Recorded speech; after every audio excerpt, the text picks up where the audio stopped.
livro de Malaquias, capítulo 3, versículo 13. Nós vamos ler do 13 ao 18. Amém? Vocês têm dito palavras duras contra mim, diz o Senhor. Ainda assim pergunto, o que temos falado contra ti? Vocês dizem, é inútil servir a Deus. O que ganhamos quando obedecemos aos seus preceitos e andamos lamentando diante do Senhor dos Exércitos? Por isso, agora consideramos felizes os arrogantes, pois tanto prospera o que pratica o mal, como escapam ilesos os que desafiam a Deus. Depois aqueles que temiam ao Senhor conversaram uns com os outros, e o Senhor ouviu com atenção. Foi escrito um livro como memorial na sua presença acerca dos que temiam ao Senhor e honravam o seu nome. No dia em que eu agir, diz o Senhor dos Exércitos, eles serão o meu tesouro pessoal. Eu terei compaixão deles como um pai tem compaixão do filho que lhe obedece. Então vocês verão novamente a diferença entre o justo e o ímpio, entre os que servem a Deus e os que não servem. Havia um questionamento aqui do povo de Deus, dizendo, olha, de que vale servir a Deus, né? O ímpio parece que está se dando bem, a gente não, né? E esse tipo de questionamento. E Deus, ouvindo isso, ele falou ao povo, no dia que eu agir, então ele falou, olha, presta atenção, que no dia que eu agir, diz o Senhor dos Exércitos, eles serão como um tesouro pessoal, aqueles que são de Deus, serão seu tesouro pessoal. Eu terei compaixão deles como um pai tem compaixão do filho que lhe obedece. Então vocês verão novamente a diferença entre o justo e o ímpio, entre os que servem a Deus e os que não servem. Então Deus está dizendo, parece que não, né, que é mais vantagem até ser ímpio, mas Deus diz, olha, quando eu agir, ou seja, toda vez que eu agir, vocês vão ver qual é a diferença de ser ímpio e ser justo. Então, amados irmãos, a palavra de hoje, eu venho trazer 7 pontos, né, que diferenciam o justo do ímpio, né? E que é importante, né, alertar para esses pontos, porque a gente muitas vezes nos falta sabedoria, né? Porque a igreja ela tem o papel de ser evangelista, nós fomos chamados a evangelizar. Mas às vezes para evangelizar a gente precisa ter sabedoria para abordar as pessoas. E a gente precisa ter entendimento de que são duas realidades totalmente diferentes, para que a gente possa conviver, para que a gente possa ter sabedoria para conviver, porque às vezes há uma realidade de julgo, acho que desigual, até dentro da nossa casa, da própria casa. E você precisa ter sabedoria para entender essas diferenças e como você lidar com essas diferenças. E às vezes nos falta, porque há coisas que a gente vê e nos parece tão absurdo aquilo. Como a pessoa pode fazer isso? É algo tão absurdo, mas é absurdo para nós, que Deus nos deu a visão, nos deu o entendimento. Para aquele que não tem, aquilo é absolutamente normal. Então a gente precisa ter esse entendimento para a gente saber conduzir com sabedoria os nossos relacionamentos, até porque a vida cristã não é algo que nos isola dentro de nós mesmos ou da igreja, mas a igreja ela tem nos chamado a evangelizar. Então, a ordem de Cristo para a igreja é que a gente saia para levar o evangelho aos outros. Então, nós somos chamados a conviver, nos relacionar para que a gente possa pregar o evangelho. Quando Jesus diz, vós sois o sal da terra, o sal para salgar, ele tem que ser jogado, ele tem que ser levado aonde ele vai salgar. Então, nós somos chamados a conviver e temos que conviver diariamente. No versículo 18, né, ele diz, né, como eu falei, vocês verão novamente a diferença entre o justo e o ímpio, entre os que servem a Deus e os que não servem. A primeira diferença que a gente chama a atenção nessa noite está na cabeça, no pensamento. O cristão tem uma coisa que se chama entendimento. E isso é diferente isso é diferente de inteligência, é diferente de conhecimento. Então há muitas coisas que pelo nosso entendimento são muito claras, mas a pessoa ela pode ter o conhecimento, mas se ela não tiver o entendimento, aquilo para ela não vai ser entendido. Exemplo disso, eu conheço uma pessoa, não é cristão, ele leu a Bíblia de ponta a ponta. Conheço outros que conhecem a Bíblia de cós salteado, sabem a Bíblia muito bem, mas não conseguem viver aquilo. Por quê? Porque não tem entendimento. Não veio o entendimento através do Espírito Santo para que aquelas palavras se tornassem uma revelação. Então, nós que temos entendimento, toda vez que a gente ora, que a gente lê a Bíblia, a gente deve orar pedindo a Deus: Senhor, me dá um entendimento disso que eu vou ler.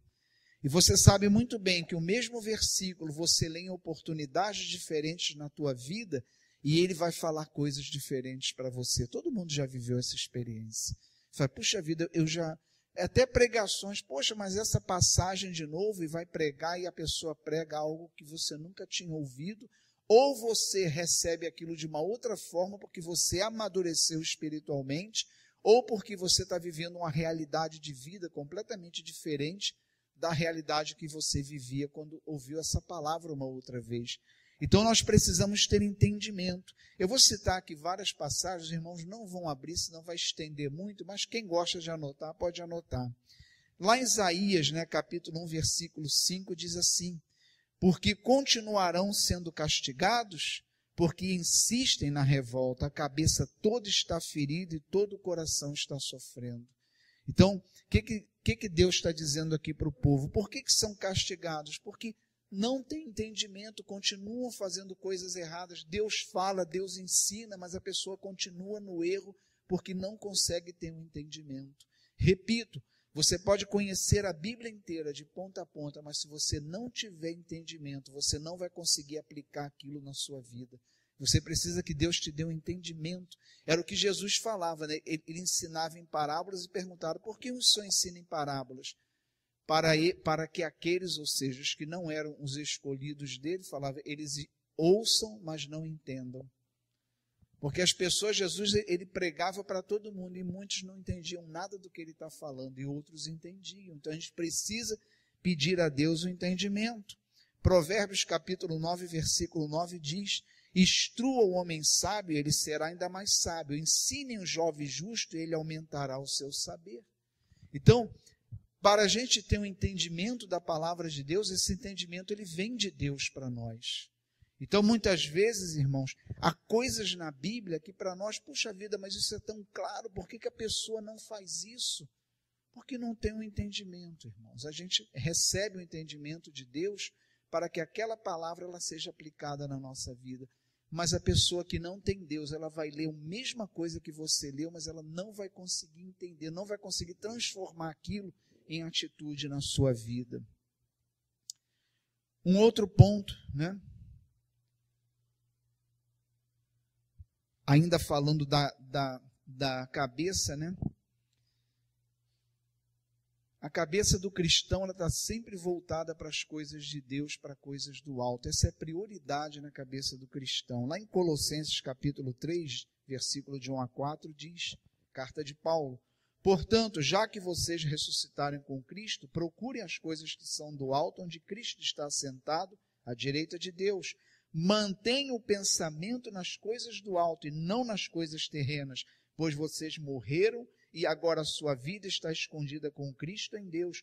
Quando Cristo, que é a sua vida, for manifestado, então vocês também serão manifestados com Ele em glória. O que ele está dizendo aqui?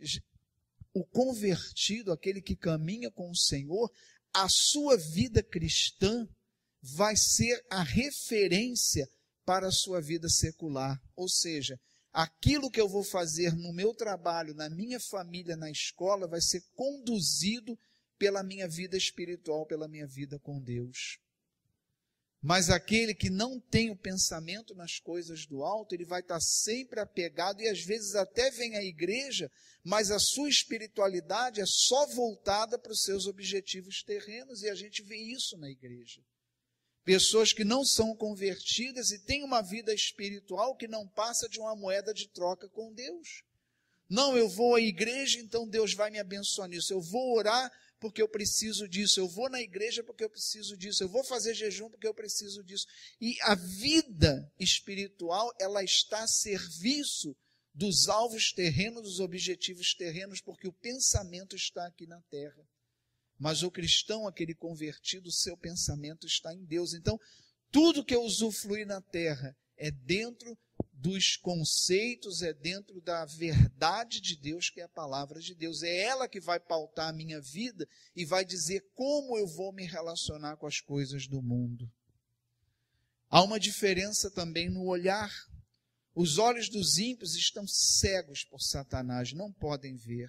2 Coríntios 4, versículo 4 diz: o Deus dessa era cegou o entendimento dos descrentes para que não vejam a luz do evangelho da glória de Cristo, que é a imagem de Deus. Então, amados irmãos, cai um pouco também no entendimento, a visão, né?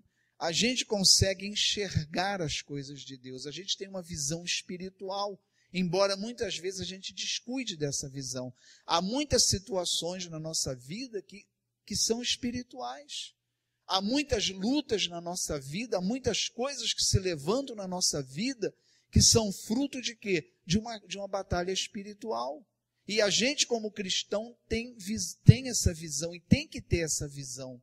Mas aquele que não tem Deus, tudo que ele passar vai ficar no plano terreno. Nada tem a ver com Deus para ele, porque ele não enxerga as coisas do alto, ele não tem visão, os olhos abertos para enxergar a verdade de Deus. Os olhos dos justos são abertos para a vontade de Deus.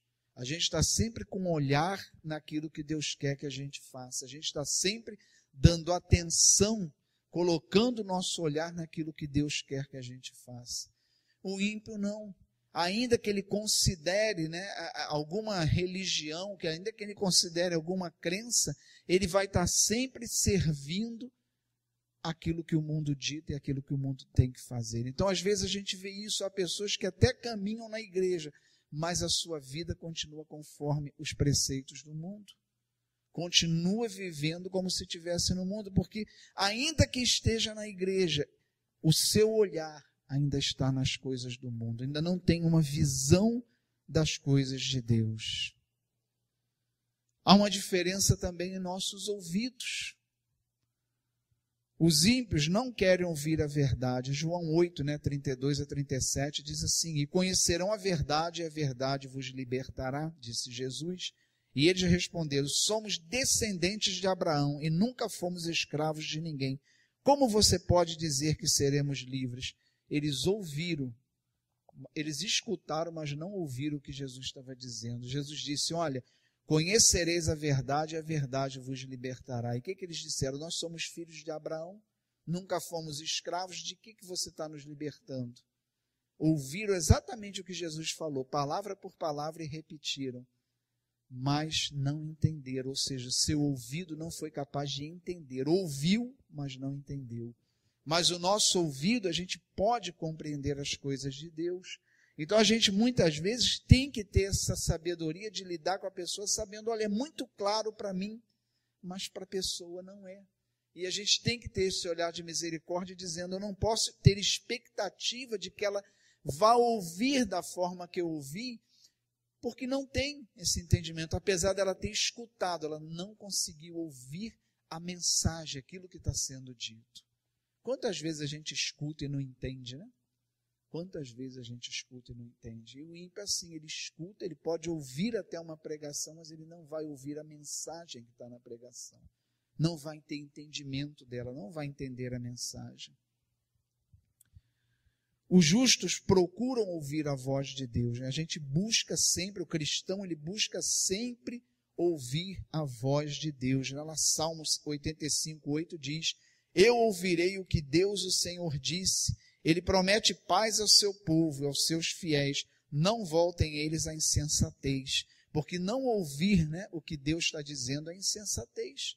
Andar pela nossa cabeça é insensatez. Mas a gente, o justo, ele está sempre procurando aquilo que Deus diz. E de que forma a gente faz isso? Lendo a palavra de Deus.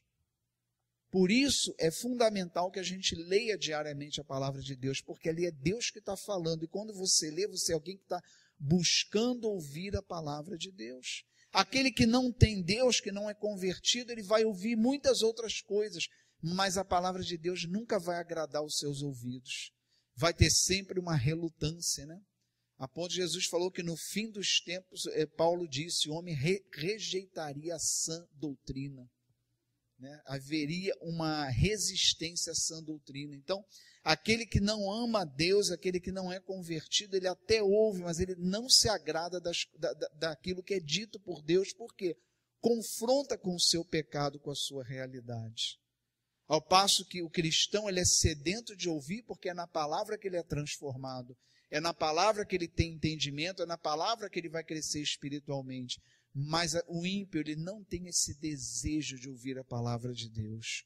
Por isso a gente tem que ter sabedoria, né, para pregar, para falar a palavra de Deus, porque parece que como a pessoa pode rejeitar o que eu estou dizendo, a palavra de Deus, algo tão maravilhoso, mas o ímpio ele rejeita porque confronta ele contra o seu próprio pecado. E isso incomoda, isso é ruim. E muitas vezes você vai falar de Jesus e a pessoa vai usar os argumentos terrenos para desmontar o que você está falando, porque ele, não que ele rejeite a Jesus, até reconhece que Jesus é Salvador, mas o que não consegue aceitar é a palavra confrontando ele com o seu pecado. Mas nós não, nós temos que desejar ouvir a voz de Deus pela palavra de Deus. Nós nos alimentamos, né, com a palavra de Deus, a gente tem que ter essa consciência. Eu não tenho tempo de ler a Bíblia diariamente, então você não tem tempo de se alimentar diariamente. Né? Nenhum ímpio deseja ler a palavra, ele vai ler muita coisa, né? Vai ver televisão, vai ver tudo, ler jornal, mas abrir uma Bíblia para ler dificilmente. Mas a gente tem que se alimentar diariamente. Porque o mais triste de você não se alimentar com a palavra de Deus diariamente é que você vai morrendo espiritualmente sem sentir. O esfriamento espiritual não é algo que acontece da noite para o dia, é um processo. Às vezes a pessoa chega, pastor, eu estou frio espiritualmente, até para orar está difícil, para ir ao culto está difícil. Isso não aconteceu da noite para o dia. Isso é uma caminhada sem oração, sem ler a palavra de Deus diariamente, sem orar diariamente, e a vida cristã ela vai morrendo aos poucos. Daqui a pouco, estou frio. Não, você não está, você veio ficando frio através da sua vida por não ter se alimentado diariamente de Deus. Então a gente precisa, o ímpio, por já ser uma pessoa morta espiritualmente, não se alimenta porque não deseja esse alimento para ele, mas nós temos que desejar um alimento diariamente, que é a palavra de Deus. E é uma morte que a gente não percebe, quando a gente perceber já está morto espiritualmente. Há uma diferença na boca, né? Óbvio que há, né? A boca do ímpio é uma boca poluída, né? Então eu não vou dizer também que se a gente der uma martelada aqui no dedo, a gente vai dar um glória a Deus, né? Mas também palavrão não é por aí, né? Então a gente muitas vezes se incomoda, a gente se relaciona com o ímpio e tem pessoas que palavrão é vírgula, né? Para cada frase sai 3, 4 palavrão. Isso nos incomoda demais, às vezes a gente se irrita com a pessoa, mas você precisa ter esse entendimento. Não há santificação no seu falar, porque a sua vida não é santificada em Deus. E a gente precisa entender isso. A gente não pode ter expectativa de que a pessoa tenha o nosso linguajar, porque não é santificada. E Jesus falava, olha, a boca fala do que o coração está cheio. Então nós temos que vigiar a nossa boca, né? Como eu já falei aqui, não são as nossas ações que revelam quem somos, são as nossas reações. Então, na hora que você der uma martelada no dedo, é que você vai saber se você é santo ou não, né? Na hora que você manifesta a reação é que a gente vê a santidade ou não. Porque a ação a gente planeja, né? Você vem à igreja, planeja tudo que você vai fazer e vai ficar tudo bonitinho. Mas a reação tu não planeja. A reação é aquela que vem de dentro para fora, quando você menos espera. Ou uma martelada no dedo, ou alguém fez alguma coisa com você, ou você se irritou com alguma coisa. E a gente tem que reconhecer que a gente precisa se converter. Muitas vezes a gente é surpreendido com as nossas reações. Então, amados irmãos, a gente precisa ter esse entendimento que há essa diferença e vai ter. E a gente, às vezes, tem que lidar com isso. A pessoa não é culpada de agir assim porque ela não é santificada e ela não tem como. A boca fala do que o coração está cheio. Se o coração não está cheio de Deus, o que vai sair da boca? A gente precisa ter esse entendimento. A boca do justo, ela confessa Cristo, né? Mateus, né, capítulo 16, versículo 16, lembra, né, quando Pedro, né, falou para Jesus, tu és o Cristo, filho de Deus vivo, respondeu Jesus. E o que Jesus disse a ele? Feliz é você, Pedro, porque essa revelação não veio da carne, mas veio do Pai. Então, a boca do cristão, ela revela aquilo que Deus manifesta em nós. A gente não pode, não deve falar pela carne, a gente tem que falar pelo Espírito. Então, os nossos posicionamentos, aquilo que a gente fala, tem que ser sempre movido pela nossa espiritualidade, nunca pela nossa carne. Então, a gente precisa ser cuidadoso. Quais as opiniões que a gente está expressando, quais as opiniões que a gente está manifestando, quais os posicionamentos que a gente está tendo, às vezes na rede social, às vezes num círculo de conversa, porque a gente tem que estar falando pelo Espírito e não pela carne. E a gente tem essas duas realidades dentro de nós, lutando o tempo todo, e a gente tem que ser cuidadoso, porque nós somos evangelistas com a nossa própria vida também, a gente precisa ser cuidadoso com o que a gente fala, e a gente precisa reconhecer que nós temos que nos converter a cada dia. Muitas vezes a gente se descuida, e às vezes a gente se posiciona de uma forma que não foi pelo Espírito, foi pela carne, e a gente tem que ter esse cuidado. Mas a gente não pode esperar posicionamentos cristãos, né, posicionamentos que defendam a palavra de Deus, que defendam os valores morais e cristãos de uma pessoa que não é convertida. A gente tem que aprender a lidar com isso, porque cada um vai manifestar segundo o seu conhecimento e a sua verdade. Se não tem o entendimento, vai falar aquilo que é próprio da carne. E a gente tem que ter sabedoria para responder pelo Espírito. Porque aquele que fala pela carne, quando a gente responde pelo Espírito, ele fica sem argumento. Porque contra a verdade não há argumento. Não tem argumento contra a verdade. A boca do justo está cheia de louvor, né? Salmo 17 e muitos outros. Eu escolhi o Salmo 7, versículo 17, diz: darei graças ao Senhor por sua justiça, ao nome do Senhor Altíssimo cantarei louvores. Né? O cristão, só o cristão pode louvar a Deus. Né? O que Paulo ensinou para a gente? Se você não tiver o Espírito de Deus, você nem pode chamar Deus de Senhor. Se a gente chama Deus de Senhor, é porque o Espírito de Deus está em nós, há o poder de Deus em nós. Então, nós é que temos que glorificar a Deus. Nós louvamos e glorificamos a Deus porque há o poder de Deus em nós através do Espírito Santo. Mas ao ímpio é difícil fazer isso, porque ele não pode glorificar alguém que não é o rei da sua vida, ele não está sujeito ao Deus que nós estamos. E a gente precisa ter esses entendimentos para nos relacionarmos, porque o grande erro do cristão é às vezes querer abordar alguém que não é cristão para convertê-lo, mas já aborda naquela posição de querer transformar, de não aceitar o que é. Não, você tem que entrar na realidade da pessoa e falar do Evangelho. Mas você não pode de cara julgar e condenar, senão você não vai ter oportunidade de falar de Deus. A gente precisa ter sabedoria, compreender essas diferenças para a gente saber que ao se aproximar da pessoa, a gente vai ter que lidar com essas diferenças.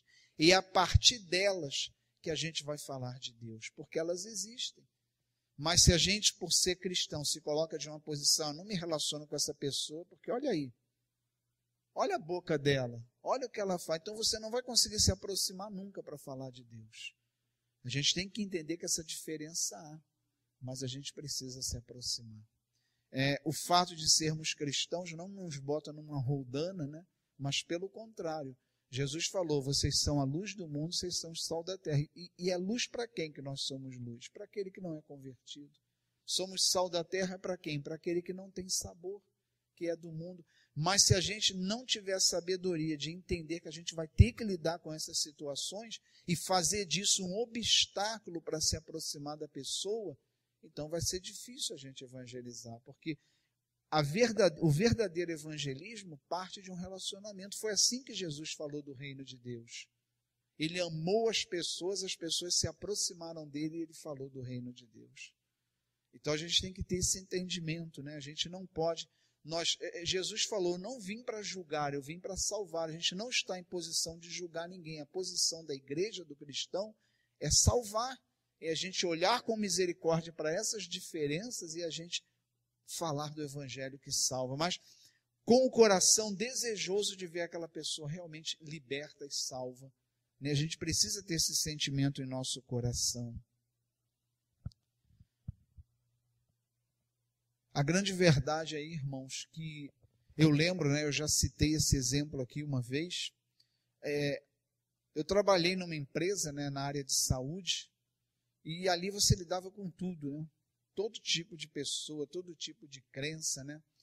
E eu sempre fui amigo de todo mundo, né? Tinha aquelas panelinhas, um grupinho aqui e ali, eu era uma pessoa que eu tinha acesso a todos os grupos, porque eu me dava bem com todo mundo. Mas as pessoas sabiam quem eu era e sabiam os meus posicionamentos, sabiam que eu era cristão. Então tinham coisas que eles faziam que eles nem me convidavam. Eu ficava sabendo que eles saíam e faziam, mas nunca me chamaram. Mas eu nunca deixei de me relacionar com ninguém, né? Eu tratava todo mundo muito bem, mas você não pode, né? O conviver não é você abrir mão dos seus valores e da sua fé, é você manter, mas você não fazer disso um obstáculo para você se relacionar com as pessoas.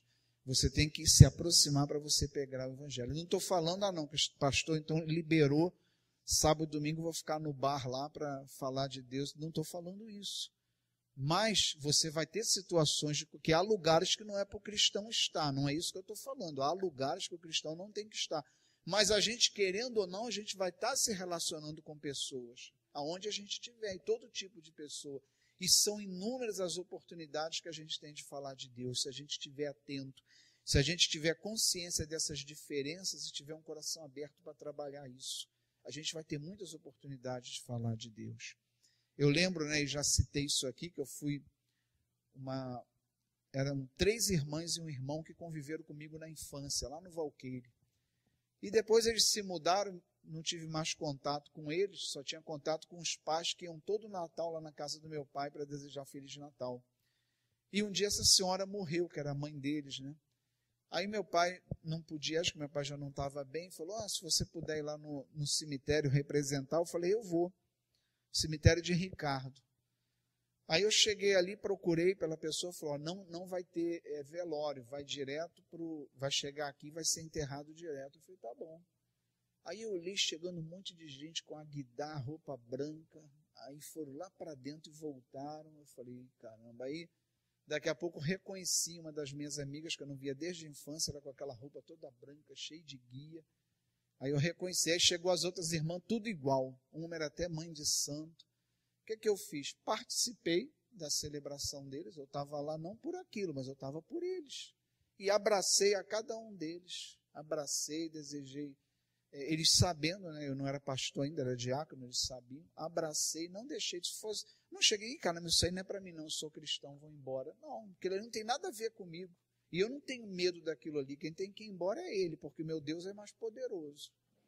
Então abracei ela, aquilo não me fez mal nenhum, porque o Deus que eu sirvo é muito maior do que o Deus que eles servem. Mas eu fui lá para me solidarizar com aquele momento que eles estavam passando. E abracei a cada um deles e vim embora.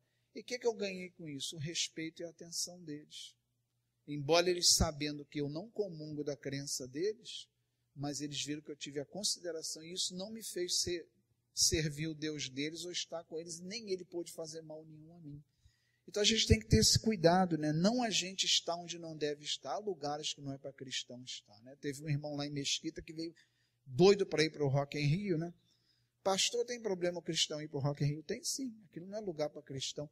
Mas eu posso estar evangelizando em qualquer lugar. Primeiro lugar, você não vai lá para evangelizar ninguém, não vem com essa conversa que você não vai lá com a intenção de evangelizar ninguém. E segundo lugar, aonde o cristão está, ele autentica, a gente tem que ter cuidado com isso. Porque às vezes você está num lugar totalmente errado, fala, não tem problema nenhum, fulano estava lá, é cristão e estava. Então a nossa presença como cristão autentica onde a gente está. Por isso eu já disse aqui, estou repetindo, nós como pastores da Nova Vida, há uma recomendação, uma recomendação do Primaz, e está isso no estatuto, que a gente evite ao máximo fazer celebrações em salão de festa. Porque muitas vezes a pessoa chega, pastor, vai lá celebrar, e você vai. Aí acabou de celebrar, aí vem funk, vem tudo que tem direito, e você está ali. E as pessoas, cristão, você não é cristão? Botou aquelas músicas, não tem problema não, o pastor estava lá, você não viu? Não tem problema nenhum, o pastor estava, e você está autenticando. A gente precisa ter cuidado com isso. Mas aonde no nosso trabalho, na nossa escola, nos lugares que a gente está, a gente vai lidar com essas diferenças.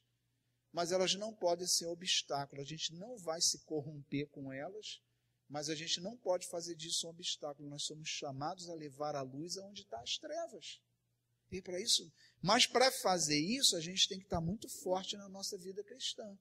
Não tente evangelizar se você não está firme na sua vida espiritual. Eu já vi muita gente cair. Eu vi um líder de grupo jovem que foi tirar uma pessoa do vício e acabou que ele ficou ela e ele, que ele não voltou, porque estava espiritualmente fraco. A gente, para ir na casa de alguém orar, a gente tem que orar antes, se revestir antes. Você não pode ir de qualquer jeito na casa de alguém orar, porque você não sabe. Há uma realidade espiritual ali que a gente não está vendo.